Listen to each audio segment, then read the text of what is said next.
Good morning and welcome to the WCHS 2020 Veterans Day program.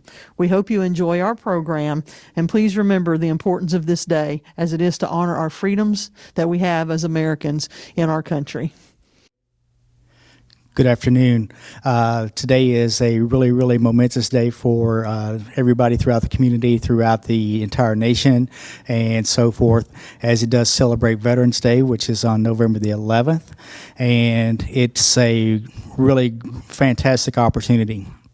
I know this year, due to the COVID crisis, it's in a different format and so forth. But one thing about it, we as the school, the staff, and the students, we did not want to let Veterans Day get by us without at least acknowledging veterans and their service and the sacrifice that they made to this great nation, and thank them for their service. It is a fantastic honor to be able to come in and present this to you all. And it has, if it were not for your bravery, your efforts, and so forth, America would not be the great nation that it is today. And so it's a tremendous honor.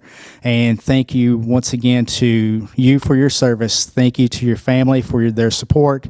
And thanks to everybody for their sacrifice. Please stay safe. Please stay well. And don't ever forget to thank a veteran. Veterans Day is a way for our nation to become united even more. It is a day to remember those who have given so much for our country. Even though we're supposed to show our appreciation every day for our current and past soldiers, this is one day that we can come together and to honor those who have given so much up for us. Veterans Day is a very important holiday. We get to celebrate those who risked their lives to make sure that we have freedoms. To me, it's a way to say thank you to all those people who have ensured that I get to live the American dream. Hello everyone. I'm retired Lieutenant Colonel Philip Campbell.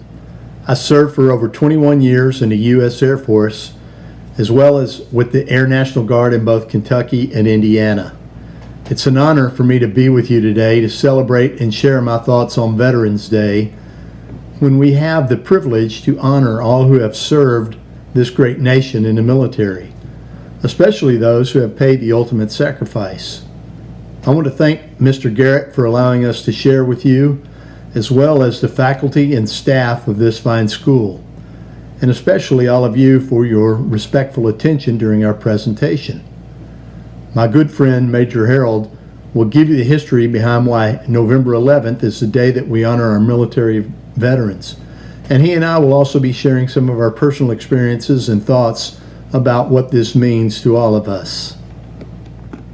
Thanks, Colonel Campbell. I'm Major Craig Harold, United States Army retired. I served for 26 years in the Ohio Army National Guard before I retired. I served a tour in Kuwait during Operation Iraqi Freedom. My dad, Roscoe Harold, served in the U.S. Navy for 4 years during the Korean War time frame. I have uncles that served in the Vietnam time frame and during World War II. My grandfather, George Collier, served in the Army in the 1920s. My great-grandfather, Thomas Harold, served in Company K, 14th Kentucky Cavalry during the Civil War. My family has a history of military service to our nation. Today I want to share with you the history of Veterans Day. World War I, known at the time as the Great War, officially ended when the Treaty of Versailles was signed on June 28, 1919, in the Palace of Versailles outside the town of Versailles, France. However, fighting ceased several months earlier when an armistice, or temporary cessation of hostilities between the Allied nations and the Germanies, went into effect on the 11th hour of the 11th day of the 11th month. For that reason, November 11th, 1918 is generally regarded as the end of the war to end all wars.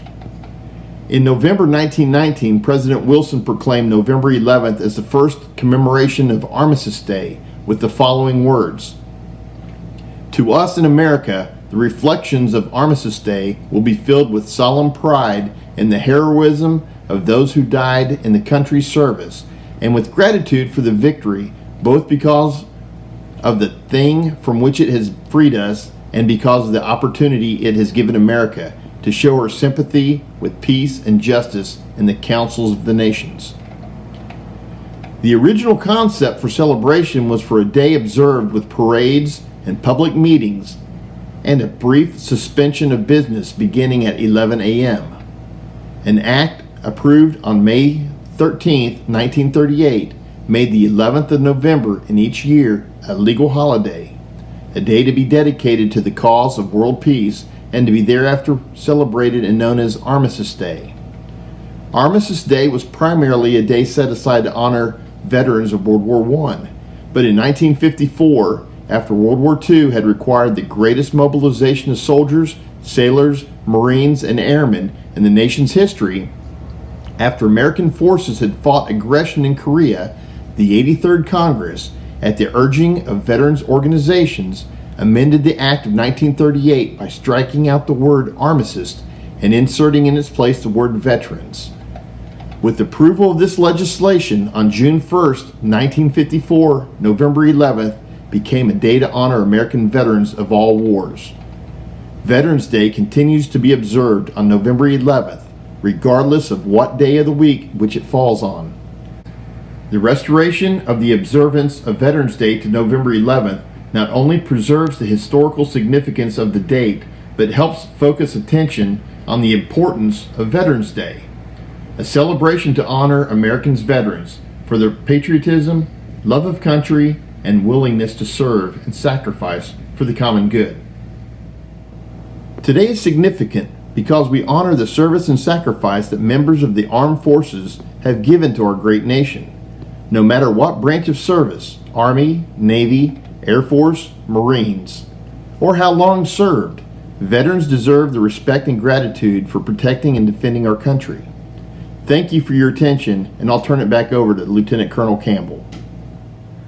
I also come from a long, proud family history of military service. My family can trace our roots to the American Revolutionary War, where I have a family member who served in that war 240 years ago, who is buried right here in Washington County, as well as a U.S. Civil War veteran, also buried in this county, who served with the 8th Kentucky Cavalry, United States Army. My grandfather, Arthur Campbell, served in World War I. My two uncles, his sons, served in World War II. My dad served in both the U.S. Army and the U.S. Navy. Two uncles in Korea, 3 cousins in Vietnam, and several cousins in Iraq. I was a C-130 pilot in the Air Force and have flown combat missions in Iraq and Bosnia, combat support and relief missions in many other places throughout the world. Although I had the privilege of knowing all the family members I named who have served since World War I also have an uncle that served in World War II that I never met because he never made it home. And he still rests in honored glory in Saint-Avold, France, buried near where he died in 1944 in a land whose people he fought so bravely to liberate. It is for these family members that went before me that I am honored to have had the opportunity to serve this great nation and to be before you today. I have attended many of these Veterans Day ceremonies here at Washington County High School in the past, and I must tell you I've always been impressed with your level of respect that you have always shown during the assemblies.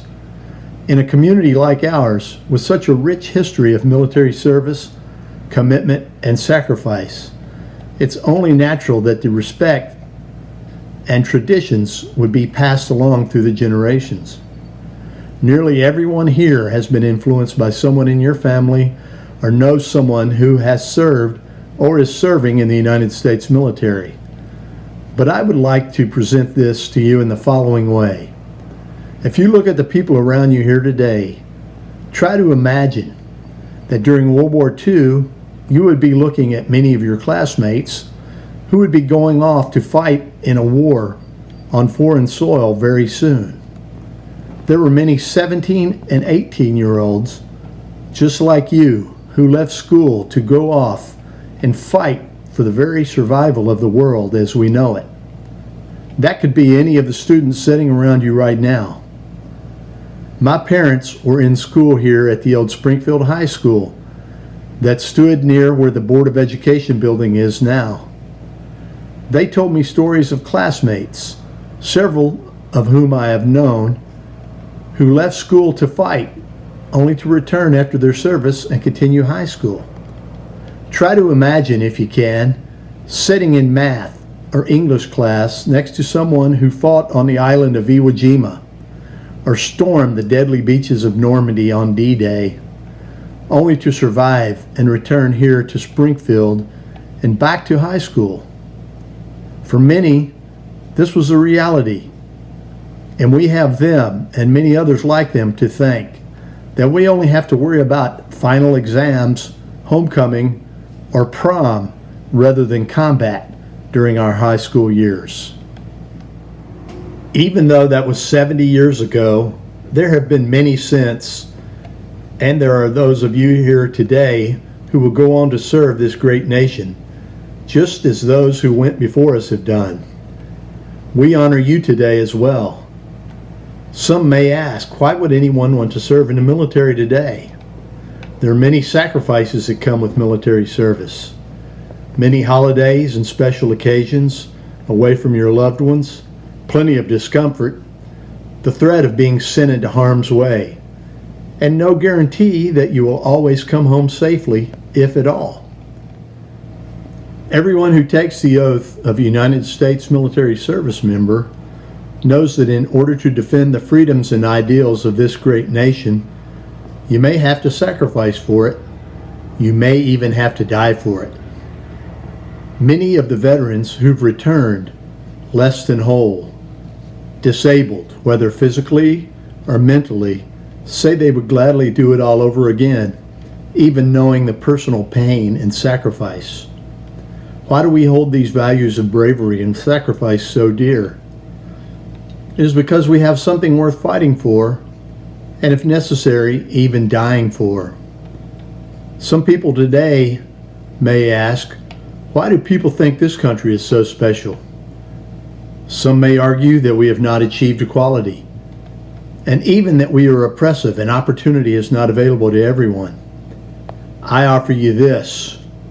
Even though our republic is imperfect and we must constantly strive for improvement, our experiment in democracy has resulted in the most free and open society with more opportunity than any nation has ever achieved on earth. Please don't let anyone tell you otherwise. When freedom has been threatened throughout our history, anywhere on earth, the men and women who serve the United States have been there defending it. Thomas Jefferson, the author of American Freedom, said, "The roots of the tree of liberty must be refreshed from time to time with the blood of patriots and tyrants." The veterans we honor today have certainly stood up to that challenge. From the American Revolution, 2 world wars, and countless other wars and operations throughout our history, fighting and sacrificing against tyranny for our shared values, This community has always supported our veterans, welcomed them home from foreign wars as the heroes they are. But there was a time in our recent history that many veterans returning from the Vietnam War were not well treated by many of the folks back home who were enjoying their freedoms that they were fighting for. It was a time of turmoil and confusion for many who didn't understand the true reason for their service, which was to stop the spread of the most oppressive system known to man, communism.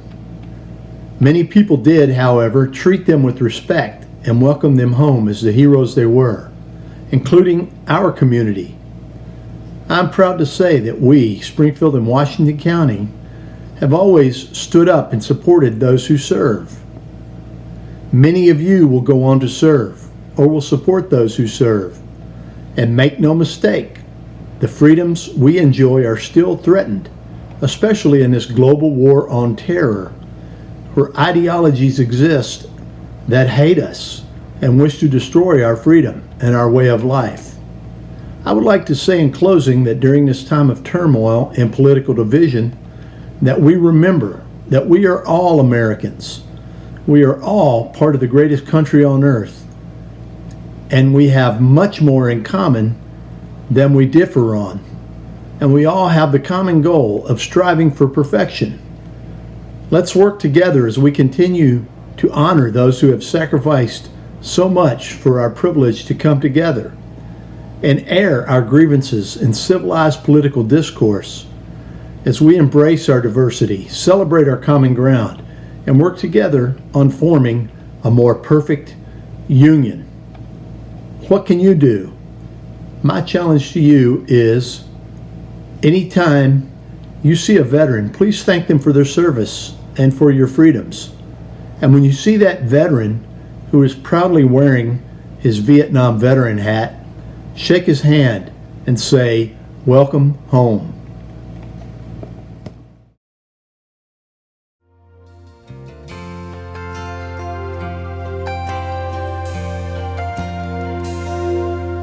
If tomorrow all the things were gone I'd worked for all my life, and I had to start again with just my children and my wife.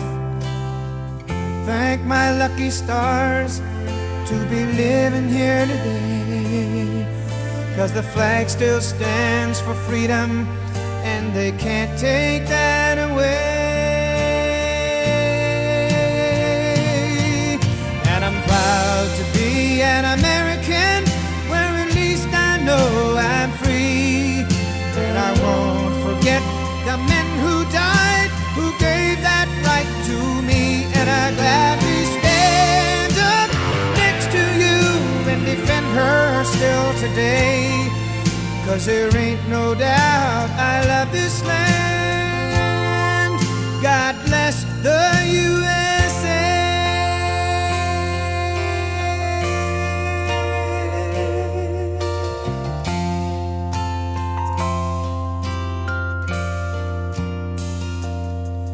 From the lakes of Minnesota to the hills of Tennessee, across the plains of Texas.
have a moment of silence while I read the deceased veterans from Washington County.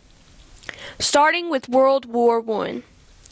Alvin L. Bottom, Roy Kokenar, James Ellery, Robert Sterling Ensign, George Lloyd Hayden Jr., John Peters, James Lloyd Parrott Jr., Sammy Reed, John Manning Sims, John Spaulding, William A. Steele, Isidore Cheshire Woodward, Gilbert William Young, Billy Pettis, Billy Hagan, David Goatley, Forrest Albertus Carrico, Thomas R. Parrott.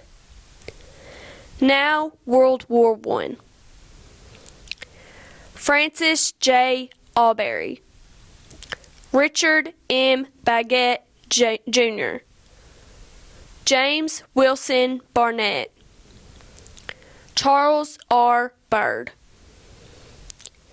Anthony J. Blanford, Joseph R. Carrico, Herbert L. Cheatham, Charles W. Corbett, Ben M. Crouch, Earl W. Foley, James J. Gannon, Hunter M. Goatley Jr., Thomas J. Goatley Jr., Harry T. Harmon, Alvin L. Hinton,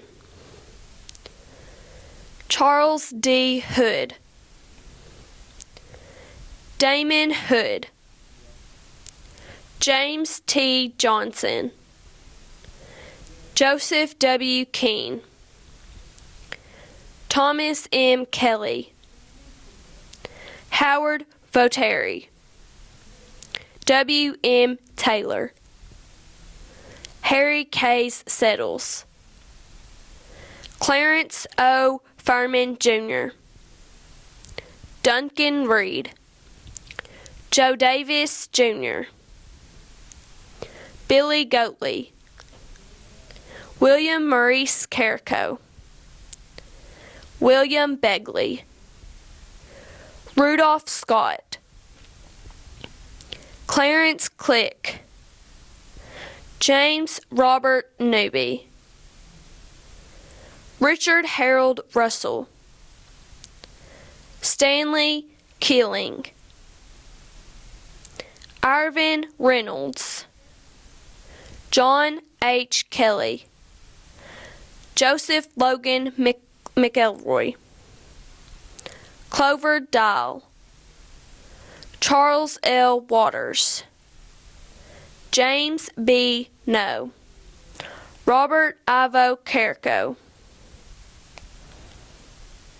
James W. Logg, Thomas E. Long, Vernon M. Manning, Hurl F. Mattingly, Hyatt McMichael, Thomas R. Medley, John T. Miller, John E. Parrott, Paul Peevler, James D. Robinson, Cecil J. Royalty, William A. Russell, William G. Sharp, Robert L. Sutton Jr., Sterling D. Sweeney, Joseph M. Wheatley, Lee Wilkerson, Loy S. Yaste, Daniel A. Kelly, Alva R. Lay, James Albert Walker, Henry H. Shoemaker, Kenneth Gabhart, Tom Duncan Reed, Bill McEllery, Robert Latimer, James Jake Carrico, Joseph William Begley, Aubrey Hayes, Gardner Jenkins, Otis Hardin, Irvin Colvin, Ora Daniel Carroll, Jack McElroy, Joseph A. Mattingly, Thomas F. Parrott, Charles Waters. And now to Korea. Charles R. Baker, Bill Waters, William A. Sissel, John L. Colvin, Egin Deadman, Billy J. Case, James W. Phillips, Furman Jr., Donald Walker, John Lee Hall, Billy Mays, Thomas Francis Parrott, James Begley, James Henson, J.W. Smith, James Jim Kent Harmon, Clay Smalley, Clarence Oliver, Elmo Hahn, Charlie Hahn, Morris Onan, John Newton. And now to Vietnam. Joseph Ronald McElvoy, Charles Michael Medley, Billy Foster, Ron White, Herschel Stone, Howard Trainer. And now other deceased veterans. Garland J. Mattingly, Powell Boone, Evan Hardin, Bill Medley, Robert Smith, Lewis Smith, Lewis Smith, J.B. Mattingly, Joe L. Davis, L. W. Hale, Joseph Baguette O'Brien, Fred Wilhelm, Joe Maurice O'Brien, Lillard Smith Jr., William A. Smith, Harold Cooksey, Nicholas T. Perkins, Robert Carrico, Charles A. Coulter, and last, Iraq, Joshua Scott Williams, John Newby. Thank you all who have served our country.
Have you ever noticed how the Honor Guard pays meticulous attention to correctly folding the American flag 13 times?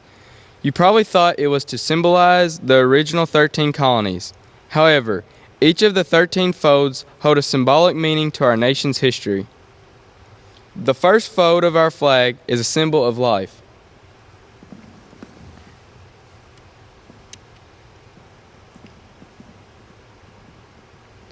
The second fold is a symbol of our belief in eternal life.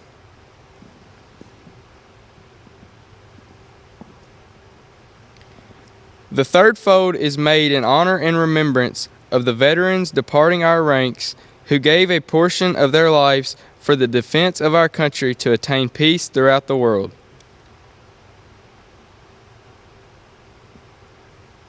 The fourth fold represents our weaker nature. For as American citizens, trusting in God, it is to Him we turn in times of peace as well as in time of war for His divine guidance.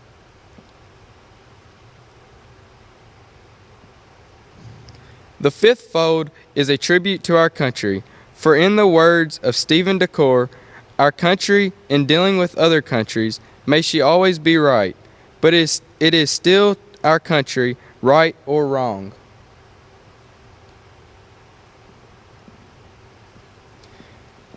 The sixth fold is for where our hearts lie. It is with our heart that we pledge allegiance to the flag of the United States of America, and to the republic for which it stands, one nation, under God, indivisible, with liberty and justice for all.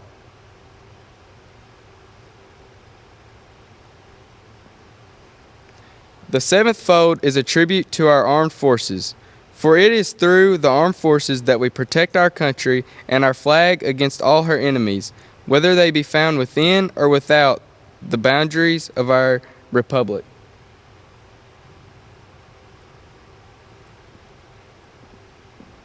The eighth fold is a tribute to the one who entered into the valley of the shadow of death that we might see the light of day.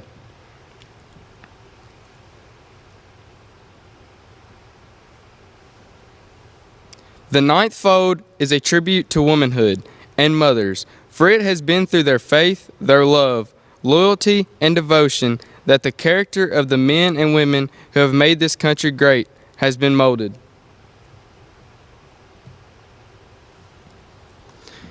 The 10th fold is a tribute to the Father, for He, too, has given His sons and daughters for defense of our country since they were first born.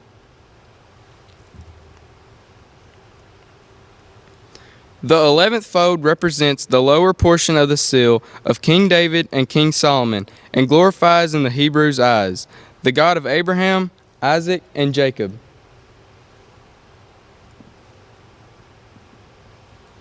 The 12th fold represents an emblem of eternity and glorifies in the Christian's eyes God the Father, the Son, and the Holy Spirit. The 13th fold, or when the flag is completely folded, the stars are uppermost, reminding us of our nation's motto, "In God we trust."